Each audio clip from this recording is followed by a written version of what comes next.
Hi student, I am Hussain sir and today we will see chapter number 3 reconstitution of partnership firm. In previous lecture we had seen the meaning of reconstitution of partnership firm. पिछले lecture में हमने reconstitution of partnership की meaning देखी थी और उसके forms देखे थे, various forms of reconstitution of partnership firm. In this lecture we will see our main topic, admission of partner. Now what is meant by admission of partner? किसे कहेंगे हम admission of partner? और admission partner का admission ये क्या होता है? When any person enter into already existing partnership firm as a partner with the consent of all other partner, then it will called admission of partner. When any person get the entry into partnership firm, already existing partnership firm as a partner with the permission and consent of all other partner, then we will call admission of partner. तो हम इसे क्या कहेंगे? Admission of partner. As per section 31 and subsection 1 of Indian Partnership Act 1932, a person can enter into partnership firm as a partner only with the consent of all other partners. कोई भी person partnership firm में partner के रूप में entry कब लेगा? जब इस बात पे सारे पार्टनर राजी हो और एग्री हो, तभी उसको पार्टनरशिप फर्म में एंट्री दी जाती है. Without consent of other partner no person can get the entry into already existing partnership firm. अगर किसी को ऑब्जेक्शन है या दूसरे पार्टनर इस बात से एग्रीड नहीं है, तो ऐसी सिचुएशन में कोई भी पर्सन जो है उसको परमिशन नहीं मिल सकती पार्टनरशिप फर्म में पार्टनर बनने के लिए. तो पार्टनरशिप में entry as a partner entry करने के लिए दूसरे जो पार्टनर है उनकी परमिशन लेना बहुत जरूरी है. यहाँ पे उनकी मर्जी से ही कोई भी पर्सन जो है पार्टनरशिप फर्म में एंट्री ले सकता है. And a person who is entering into already existing partnership firm as a partner, he has to bring some amount of money as a capital और गुडविल. वो बंदा जो पार्टनरशिप फर्म में entry ले रहा है, पार्टनर बन रहा है, तो उसको एडमिशन के समय, एंट्री के समय जो है कुछ पैसा कैपिटल के रूप में और गुडविल के रूप में लाना होता है. अब क्यों उसे पैसा पार्टनरशिप फर्म में गुडविल के रूप में या फिर कैपिटल के रूप में लाना होता है? क्योंकि जो पार्टनरशिप फर्म का बिजनेस है, तो रिमेनिंग जो ओल्ड पुराने पार्टनर थे उन्होंने वो बिजनेस को सेटअप किया, पूरा उसको बनाया, उसमें जो रिक्वायरमेंट थी वो रिक्वायरमेंट को पूरा किया, पूरा पैसा उसमें इन्वेस्ट किया. तो ये जो पार्टनर आ रहा है उसको रेडीमेड पूरा बिजनेस मिल रहा है, उसको किसी चीज के लिए स्ट्रगल करने की जरूरत नहीं है. और वो बिजनेस जो है पार्टनरशिप फर्म का बिजनेस, उसकी भी गुडविल मार्केट में गुडविल बन चुकी है. तो ये जो गुडविल मार्केट में बनी है, तो पुराने पार्टनर ने जो जितनी मेहनत की थी, और नए पार्टनर को कुछ भी वो उतनी मेहनत नहीं करनी है, स्ट्रगल नहीं करना है. उसके बदले में उसको जो है अब जो है अपने हिस्से का पैसा थोड़ा जो है कैपिटल के रूप में लाना पड़ेगा और गुडविल का भी उसे पैसा कैपिटल में लाना होता है. तो ये कुछ कंडीशन होती है एडमिशन ऑफ पार्टनर. तो चलिए पहले शॉर्ट में इसकी मीनिंग देख लेते हैं. जो मैंने आपको बताया है, इसको अगर हम रिटन फॉर्म में देखें तो आप क्या लिखेंगे इसकी meaning? When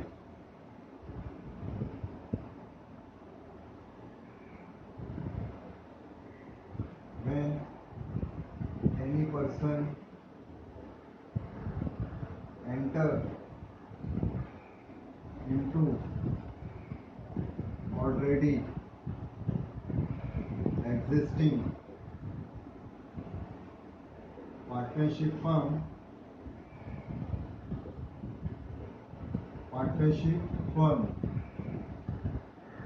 as a partner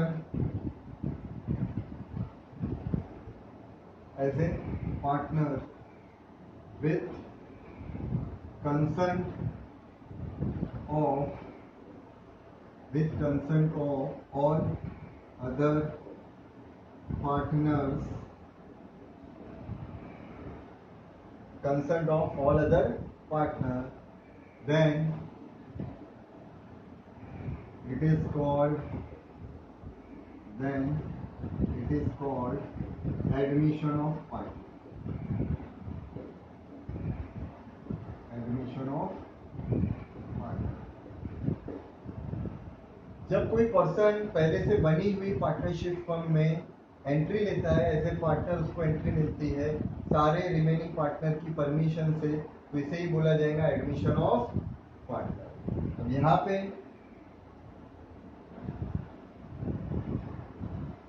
as per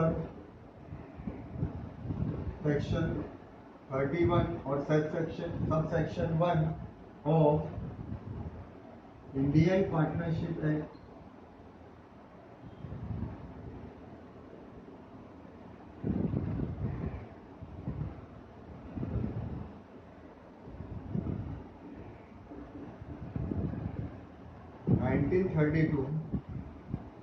a person can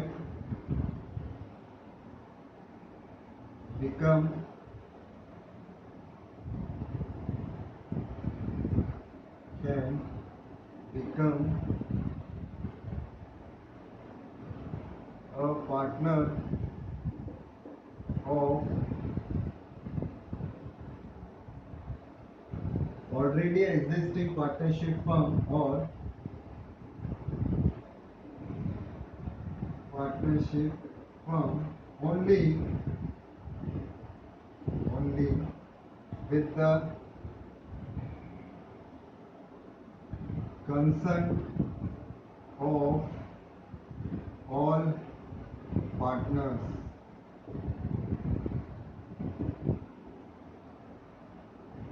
वो बंदा जो है पार्टनर के रूप में पार्टनरशिप फर्म में एंट्री तभी लेगा या पार्टनर पार्टनरशिप फर्म का तभी बनेगा जब सारे के सारे जो रिमेनिंग पार्टनर है वो इस बात पे agree, and he has to bring some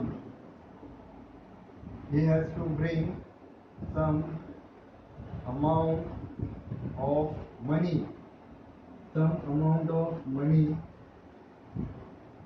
as a capital and goodwill। और वो पार्टनर जिसको पार्टनरशिप फर्म में एंट्री दी जा रही है एज ए पार्टनर, तो उसको जो है एडमिशन के समय जो है कुछ पैसा गुडविल और कैपिटल के रूप में फर्म में लाना होता है। अब यहाँ पे क्वेश्चन एक ये अराइज होता है, why a partnership firm want to give entry to a new person in our already existing partnership firm as a partner। अब क्वेश्चन यहाँ पे ये अराइज होता है कि पार्टनरशिप फर्म का बिजनेस तो अच्छा चल रहा है, तो ऐसी सिचुएशन में या कंडीशन में पार्टनरशिप फर्म किसी नए बंदे को या नए पर्सन को आखिर क्यों अपने फर्म में जो है वो एडमिशन देना चाहती है। what is the reason, what may be the reason behind this, what may be the reason behind this concept। क्या हो सकता है, क्या कंसेप्ट हो सकता है, क्या रीजन हो सकता है। the main reason is to expand the business of partnership firm। पहला सबसे बड़ा बिजनेस इसमें जो है सबसे बड़ा जो ऑब्जेक्ट होता है, रीजन होता है, वो ये होता है कि अगर पार्टनरशिप फर्म अपना बिजनेस एक्सपांड करना चाहती है या कैपिटल बढ़ाना चाहती है, तो ऐसी सिचुएशन में जो है वो नए पर्सन को जो है अपनी फर्म में एंट्री देती है। और दूसरी कंडीशन होती है व्हेन अ पार्टनरशिप फर्म में और want to utilise the skill of that particular person which may be beneficial for the partnership firm in the future। अब पार्टनरशिप फर्म को अगर ऐसा लगता है कि वो जो नया बंदा है अगर हम उसको जो है एंट्री देंगे या हमारा पार्टनर बनाएंगे तो इससे हमारी पार्टनरशिप फर्म की गुडविल और बढ़ जाएगी, या हम उसकी स्किल का यूज करके जो है अपना बिजनेस जो है वो बढ़ा सकते हैं, उसको प्रॉफिटेबल कर सकते हैं फ्यूचर में। तो ये कुछ रीजन होते हैं जिसके कारण जो है नए पर्सन को जो है एडमिशन दिया जाता है अपनी पार्टनरशिप फर्म में। तो dear student, we have seen the meaning of admission of partner. What is meant by admission of partner? When any person get the entry or enter into a already existing partnership firm with the permission or consent of all other partner, then it will called admission of partner. तो इसे हम admission of partner कहेंगे. A person who is entering into a partnership firm, he has to bring some amount of money as a capital or goodwill in the partnership firm. वो बंदा जो partnership firm में entry ले रहा है उसको जो है कुछ पैसा कैपिटल और गुडविल का लाना होता है, और इसके पीछे रीजन वही है, to expand the capital of the business and to use और utilize the skill of that particular person. तो ऐसे सिचुएशन में जो है नए पर्सन को जो है पार्टनरशिप फर्म में एंट्री दी जाती है. तो यहाँ पे अब हमें एडमिशन ऑफ पार्टनर में जो है कुछ इंपॉर्टेंट कंसेप्ट पढ़ने. Under this chapter we have to prepare the ledger account and we have to also see the journal entries. But before going on ledger account and format of ledger account and journal entries, we have to see some important concept under admission of partner. Now after recording this all, now give the next heading, that is important concept. Under this heading we will see some important concept of partnership firm. यहाँ पे हम कुछ important concept देखेंगे partnership firm की. Now next heading important concepts और points.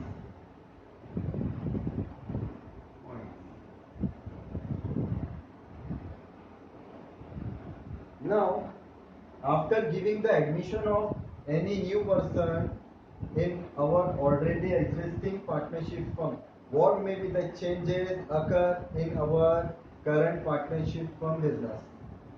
What may be the effect of that in our partnership firm business?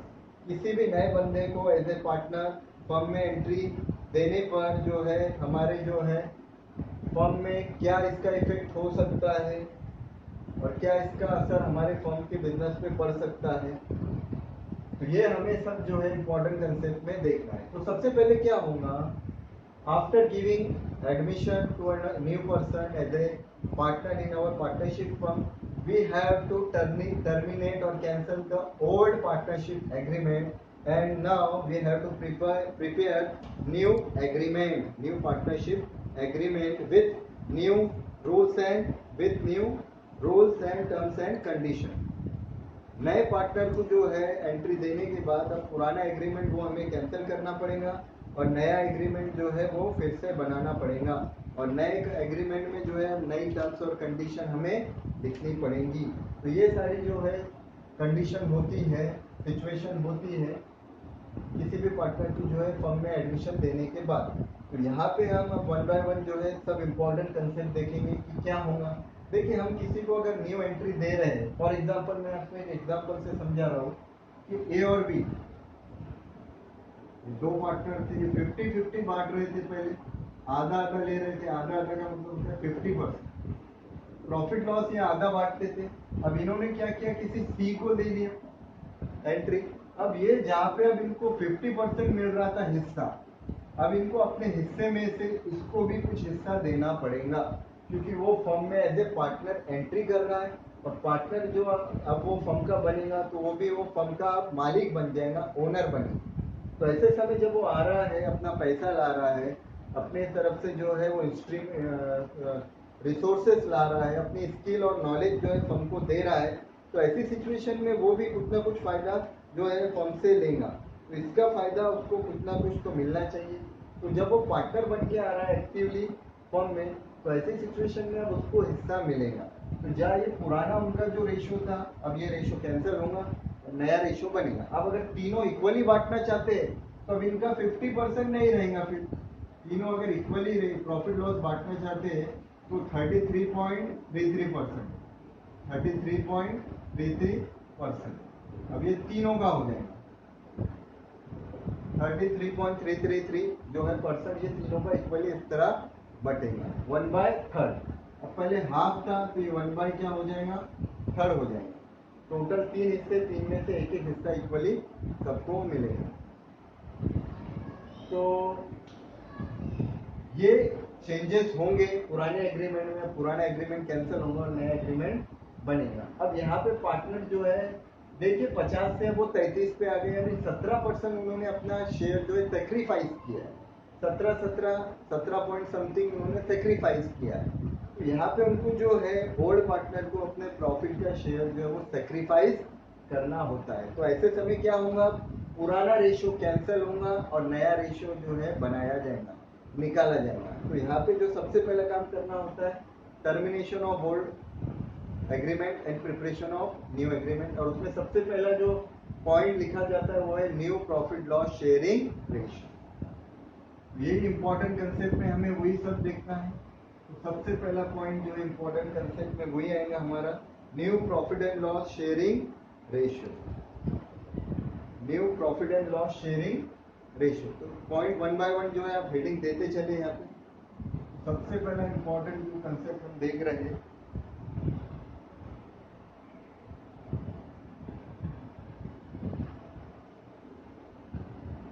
Important concept में सबसे पहला पॉइंट हम लेंगे। ये जो इंपॉर्टेंट कंसेप्ट ये सबसे ज्यादा इंपॉर्टेंट है, क्योंकि इसी पे हमारा प्रॉब्लम जो है वो डिपेंड रहेगा। इसलिए आपको ये बहुत ज्यादा इस पे ध्यान देना है, क्योंकि ये कंसेप्ट अगर आपको समझ गए तो आगे का पूरा प्रॉब्लम भी आपको इजीली समझ में आ जाएगा। आगे आपको कोई ज्यादा दिक्कत नहीं आएगी। तो एडमिशन ऑफ पार्टनर में हमें सबसे पहले कैलकुलेट करना पड़ता है कैलकुलेशन ऑफ न्यू रेशियो।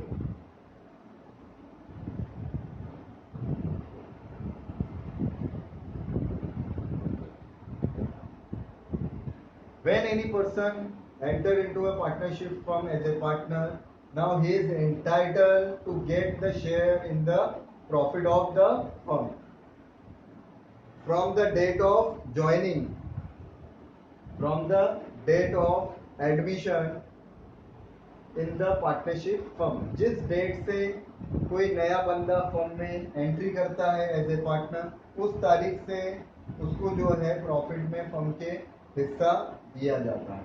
तो अब उसका क्या रेशियो होगा, उसको कितना हिस्सा दिया जाएगा, तो ये जो है यहाँ पे हमें कैलकुलेट करना पड़ता है, कैलकुलेशन ऑफ न्यू रेशियो।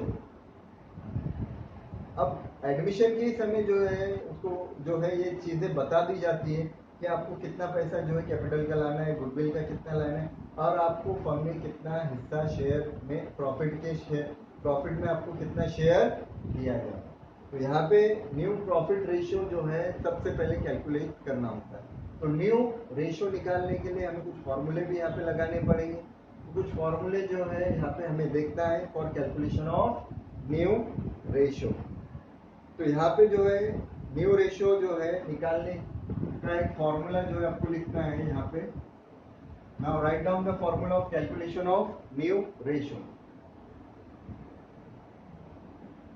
ये फॉर्मूला यहाँ पे लिखा जा रहा है, new ratio is equal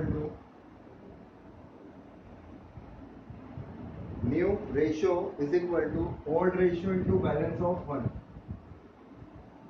old ratio into balance of 1।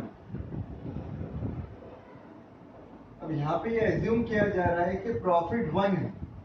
It is assume that the profit is 1 and a new partner is entitled to get the share of profit in 1। वो जो आएगा उसको जो है 1 रुपीज में से ही हिस्सा दिया जाएगा। तो ऐसे समय जो है हमें यहाँ पे फॉर्मूला लगाना है, new ratio is equal to old ratio into balance of 1। अब यहाँ पे ओल्ड रेशियो तो चलिए पुराने पार्टनर थे तो उनका रेशियो था, वो तो समझ में आ जाएगा, लेकिन अब नए पार्टनर का रेशियो कैसे निकलेगा या तीनों का अब नया रेशियो कैसे निकलेगा, और ये बैलेंस ऑफ 1 क्या है।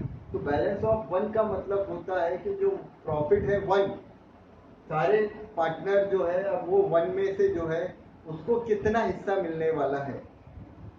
नए पार्टनर को 1 जो है वो प्रॉफिट है और उसमें से उसको कितना हिस्सा मिलेगा। तो बैलेंस ऑफ 1 यहाँ पे अभी निकालना पड़ेगा आपसे। तो बैलेंस ऑफ 1 का भी फॉर्मूला है यहाँ पे। तो चलिए बैलेंस ऑफ 1 का फॉर्मूला निकालते हैं।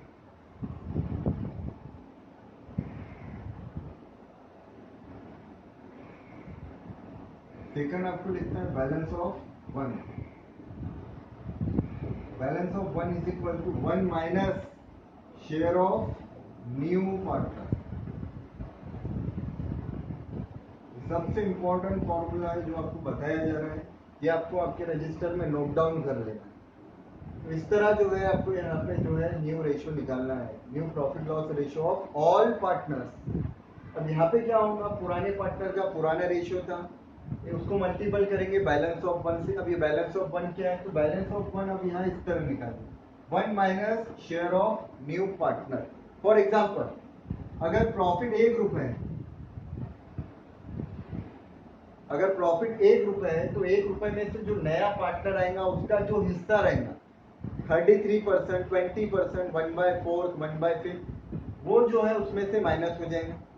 नए पार्टनर का शेयर जो है माइनस होने के बाद जो बचेगा प्रॉफिट में वो होगा बैलेंस ऑफ वन। तो ये ओल्ड रेशियो को बैलेंस ऑफ वन से हम मल्टीपल करेंगे और मल्टीपल करने के बाद अब जो है नीचे जो है न्यू रेशियो निकलेगा। तो जब हम प्रॉब्लम इसके सॉल्व करेंगे तब आपको पूरा डिटेल में समझ में आएगा कि कैसे हम how we calculate the new profit loss sharing ratio in admission of partner. वो हम किस तरह निकालेंगे वो आपको वहाँ पे समझ में आएगा। तो प्रॉब्लम सॉल्व करने से पहले हम कुछ प्रॉब्लम जो है इसी के देखने वाले हैं, कुछ प्रॉब्लम जो है calculation of new profit and loss sharing ratio. तो ये था पहला पॉइंट जिसमें हमने देखा new ratio. New ratio means आप समझ गए क्या है। सबसे पहला पॉइंट, जब हम किसी पार्टनर को एडमिशन दे रहे हैं तो एडमिशन के समय कुछ चेंजेस होंगे, तो सबसे पहला हमें क्या कैलकुलेट करना है, न्यू रेशियो। तो न्यू रेशियो में दो तरह के रेशियो निकलते हैं, एक तो इस तरह का रेशियो होता है और दूसरा होता है सेक्रीफाइस रेशियो। अब सेक्रीफाइस का रेशियो वो मैंने आपको पहले यहाँ पे थोड़ा एक्सप्लेन किया। अगर आपने ध्यान दिया होगा कि अगर दो पार्टनर है वो 50-50% अगर ले रहे थे, आधा आधा अगर हिस्सा वो ले रहे थे और नया पार्टनर आने के बाद अब इक्वल बांट रहे, तो अब सबका 33% हो रहा है, 33.33। अब ये 50 के बजाय 33 पे आ गए, मतलब ये कितना सेक्रीफाइस कर रहे हैं अपना शेयर,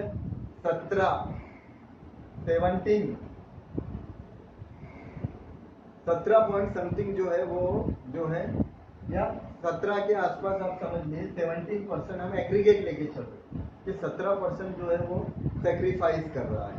तो ये जो है नए पार्टनर को एंट्री देने के बाद ये दोनों पार्टनर जो है अपना शेयर जो सेक्रीफाइस करते हैं उसी को बोला जाता है सेक्रीफाइस रेशियो। अब यहाँ पे हमें सेकंड जो निकालना है वो निकालना है सेक्रीफाइस रेशियो। अभी सेक्रीफाइस रेशियो क्या होता है तो चलिए देखते हैं।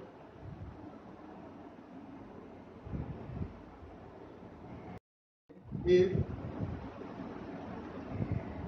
sacrifice ratio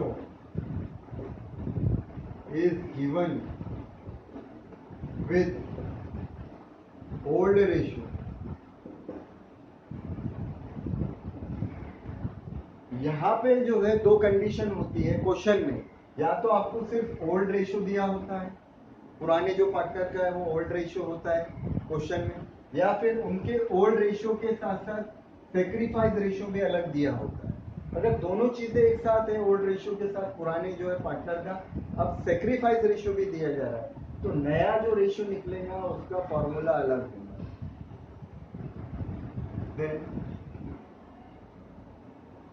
new ratio will be calculate as follows.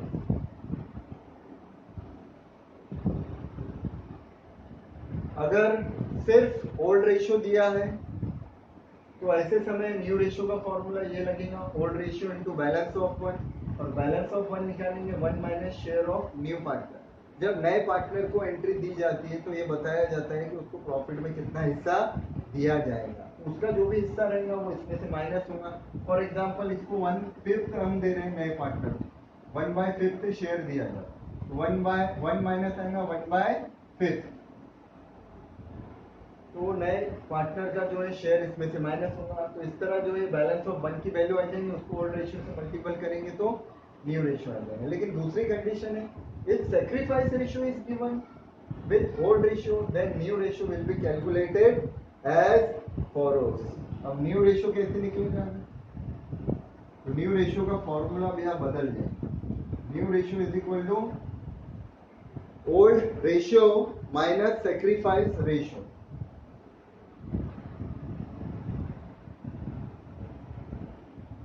अभी आ जाएगा old ratio minus sacrifice ratio.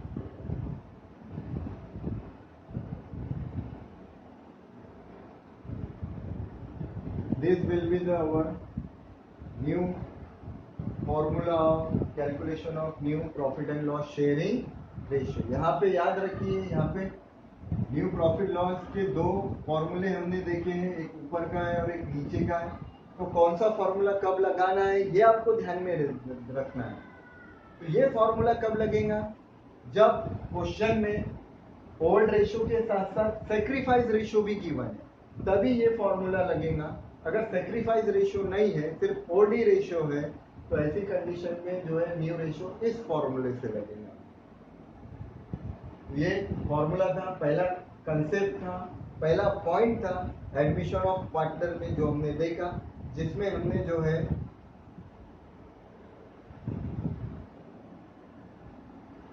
New calculation of new profit loss sharing ratio देखा है। अब इसके बाद जो है अब हम इसके कुछ क्वेश्चन देखने वाले हैं, कुछ एग्जाम्पल देखने वाले हैं, और एग्जाम्पल से आपको जो है ये सारे के सारे कंसेप्ट जो है समझ में आ जाएंगे कि new sharing profit loss sharing ratio जो है हम किस तरह कैलकुलेट कर सकते हैं। और उसमें जो है सेक्रीफाइस रेशियो भी है। तो सेक्रीफाइस रेशियो जो है यहाँ पे अगर दिया है तो ऐसे समय न्यू रेशियो किस तरह है। लेकिन इसके साथ ही साथ अब हमें एक दूसरा पॉइंट भी यहाँ पे देखना है कि अब सेक्रीफाइस रेशियो कैसे निकालें। सेकंड वो कंडीशन है, चलिए न्यू रेशियो दिया है, सेक्रीफाइस रेशियो दिया है, लेकिन अगर सेक्रीफाइस रेशियो नहीं दिया है तो सेक्रीफाइस रेशियो निकालने का भी यहाँ पे एक फॉर्मूला है। तो सेक्रीफाइस रेशियो कैसे निकालेंगे और क्यों निकालेंगे, उसका कहाँ पे हमें काम पड़ता है, तो ये सारी चीजें जो है हम अभी के बाद देखने वाले। तो सबसे पहले आप ये जल्दी फटाफट 2 मिनट में सारा का सारा नोट डाउन कर लीजिए। तो उसके बाद जो है हम हमारे नेक्स्ट टॉपिक पे आते हैं, सेक्रीफाइस रेशियो।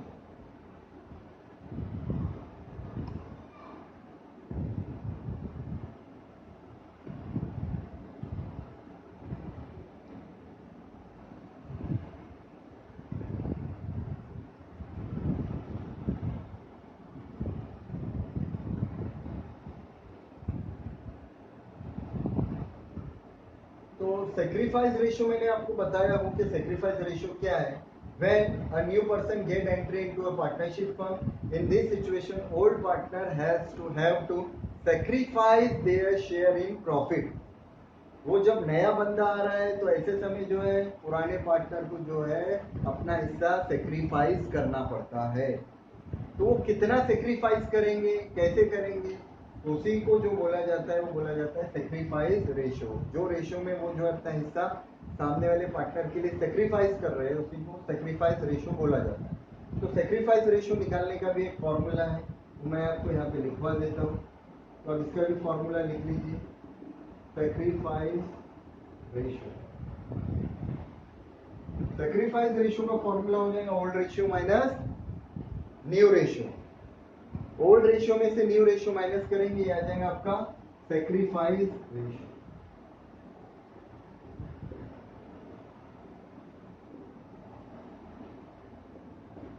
सेक्रीफाइस रेशियो का फॉर्मूला इसको भी नोट डाउन कर लीजिए।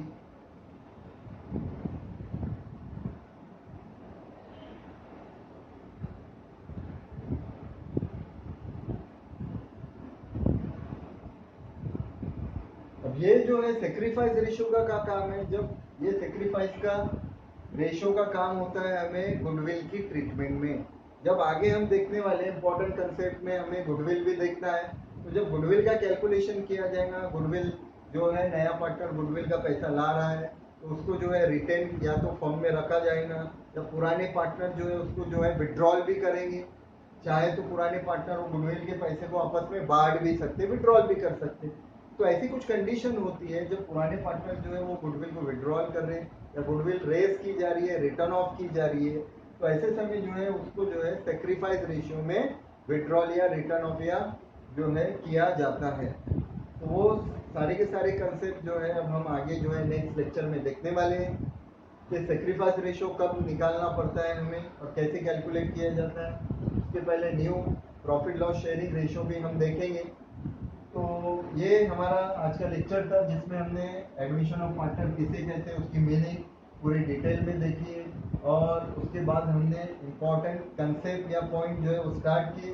ये इम्पोर्टेंट पॉइंट सबसे इम्पोर्टेंट है ऐसा समझिए ये चैप्टर में, ये अगर आपको समझ में आ गया तो सारे का सारा चैप्टर आपको इजीली समझ में आ जाएगा। तो इसको बहुत ज़्यादा ध्यान दे के आपको समझना है ये इम्पोर्टेंट पॉइंट को। इसमें पहला पॉइंट हमने देखा न्यू रेशियो, जब नए पार्टनर को आप एंट्री दे रहे हैं तो पुराना कैंसिल करना है, नया बनाना है, तो नया निकालना पड़ेगा।